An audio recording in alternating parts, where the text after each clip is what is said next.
Hi, Camby. Good morning. Ang laki mga kasinag, nahirapan yung nanay. Tapos una yung paa niya. Ito yung pinakamalaki.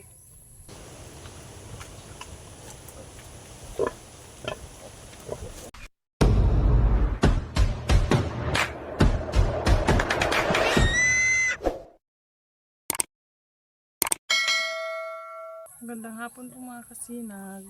Ngayon lang ako nakapag-update ulit. Kauwi lang namin at nagpapahinga ako. Pagkadating ko, pinuntahan ko agad si Upay kasi inisip ko baka nanganak na. Nakikita ko na yung sign na malapit na talaga siyang manganak. Baka bukas or sa susunod na araw manganak na siya.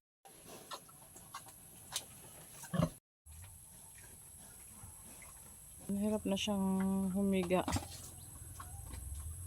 Ready na din siya magpadede, oh. Kaya hintayin na lang natin siyang manganak. Kailangan kong magbantay. Dito na lang ako matutulog siguro. Para sigurado. Ito yung pabo sunod ng sunod, oh. Humihingi ata ng pagkain. Wala pa naman akong dalang pagkain. Ayan, sana mag-okay si Upay sa kanyang panganganak.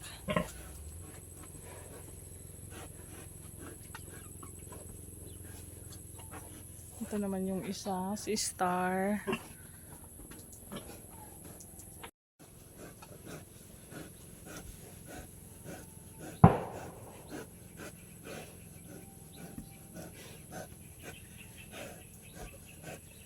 Nahihirapan siyang humiga.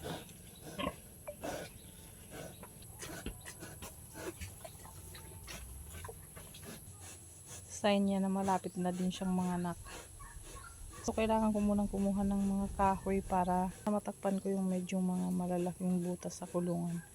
Kasi baka maipit yung mga anak kapag hindi ko nilagyan. Ayun yung bunso kong anak. Kinuha yung kambing. Malakas na si Camby. Ilahon mo, bibi, pa silang sa may dutay. Sige, si Bayi na, bibi. Ang pangalan kinutay, Ambay. Pigkar ganin do sa tulay. Ang gutom pati is ina. Maanggo talaga yan. Habo niyan tigaan ang baby niya. Ang gutom sa kuya. Kasi nagkarga. Si Chloe. Kung nagpunto ang kato Chloe, sumagot ka pakutaki para sa... Kung di ko magkutato kinarga, nahulog na ko tapos sa tulay. Tao nagsunod sa mama. Oo. Tapos dahil nakakabanti to, takot sa tulay. Kargawin ko dyan.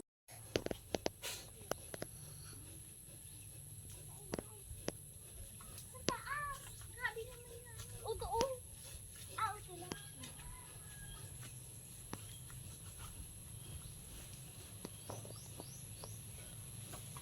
Ay, nako. Hindi ka talaga, be. Pero magsasakay.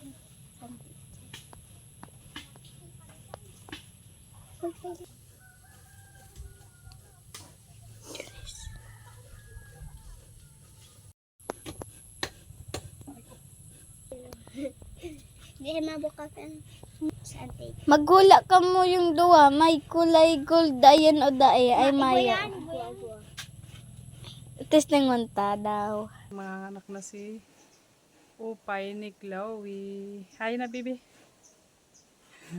Ready na ang lagayan ng mga baby ni Upay. Mga kasinag, ayan na po. Nanganak na si Upay. May dalawa na tayong biik.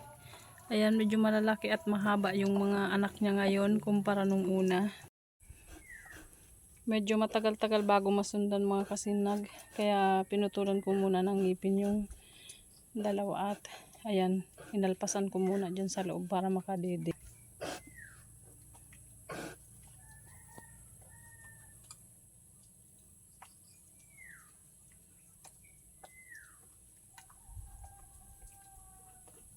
Hinahayaan ko lang sila para matuto silang magdede.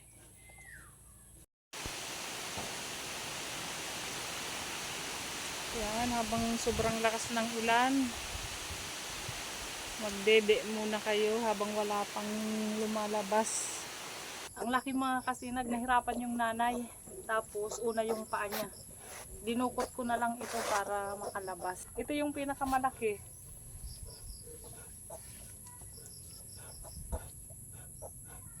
Tapos ang ganda ng kulay niya. Batik. First time kong magpaanak ngayon mga kasinag ng baboy na ako lang mag-isa. Nung hindi pa umaalis si Imboy, ako lang yung alalay niya. Tagaputo lang ng ngipin. Pero ngayon, ako lahat. Tingnan nyo yung may batik-batik. Siya yung pinakamalaki. Diba? Kitang-kita yung diferensya niya. Kakaiba rin kasi may batik-batik siya. Lalaki yan. Medyo mahina pa. Kapag umiiri si Opay mga kasinag, pati ako na-iri din. Parang pakiramdam ko ako yung mga nganak. Pang-anim. Tira na. Tira na, Nonoy. 6. 6 na, ano?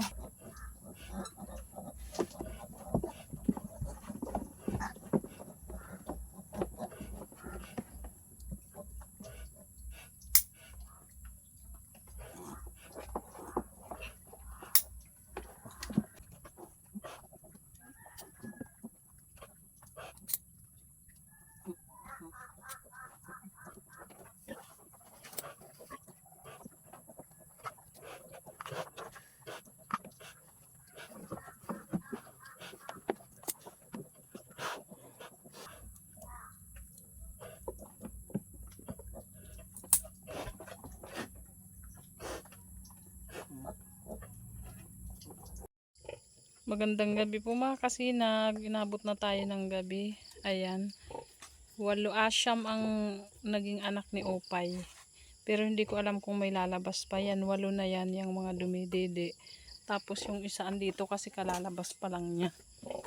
Ayan. Medyo pinahingahan muna namin. Kasi mahina pa.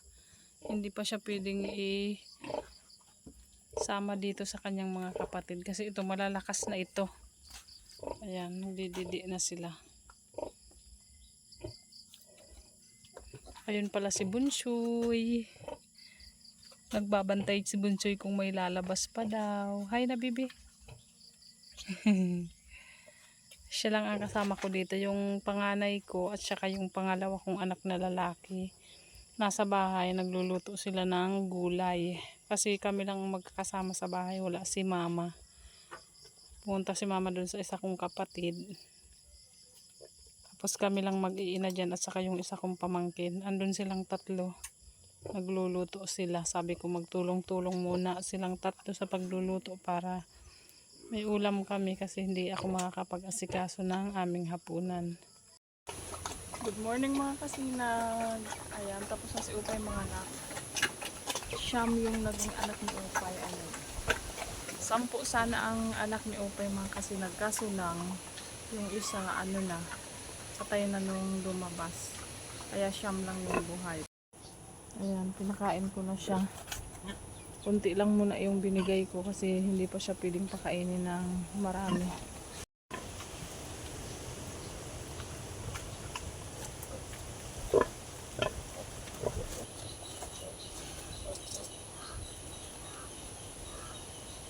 Dito kami natulog kagabi mga kasi nagkasama ko yung 3 kong anak at saka yung isa kong pamangkin. May ginawa lang akong higaan namin dito. Ayan, nilagyan ko siya ng taba. Nakaangat naman siya. Kaya hindi naman, tapos nilagyan ko ng trapal. At ayan, para hindi gaanong mahangin. Tinatalian ko naman yan para hindi ilipat. 2 gabi na kami ditong natutulog.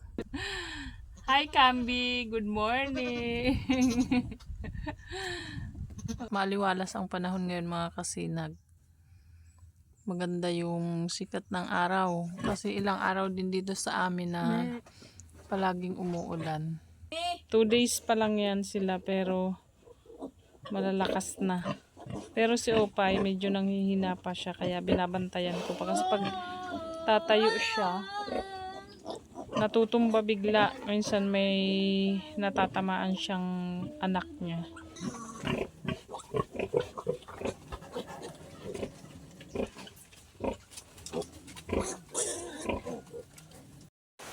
Hi mga kasinag, magandang gabi po. Andito na kami ngayon sa kulungan ng aming baboy. Dito naman kayo matutulog. Ayan, ang kasama ko.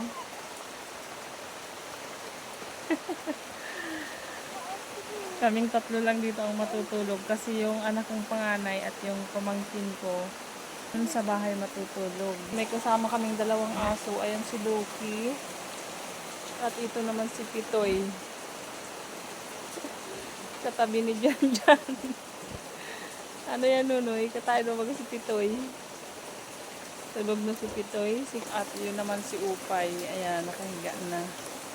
Ayun, may trapal na dyan. Paikot. Dyan. Ayan, puro kami trapal ngayon. Ayan, may butas yan kaya nilagyan ko ng sako.